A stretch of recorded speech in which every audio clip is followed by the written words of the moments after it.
Guys, இது மாதிரி உங்களுக்கு ஃப்ரைட் ரைஸ் செய்யணுமா? அப்படியே முதல்ல என் சேனல் சப்ஸ்கிரைப் பண்ணிவிட்டு எப்படி சேர்ந்து ரெசிபி கூட போயிடலாமா?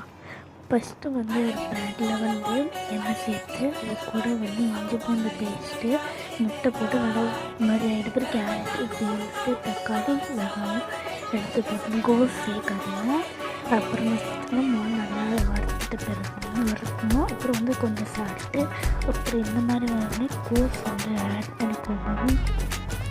அது மீடியம் ஃப்ளேமில் நல்லா வச்சு பண்ணிவிட்டு உப்பு, மிளகா, பெப்பர் போட்டு நல்லா கலக்கி விட்டுக்கோங்க. நல்லா இது மாதிரி ஆகும். அப்புறம் ஒரு ரைஸ், ஒரு 1/4 கப் ரைஸு, அப்புறம் சாஸு, அப்புறம் அந்த சில்லி சாஸ் அதையும் ஊற்றிட்டு நல்லா ஒரு பெரட்டு எப்படி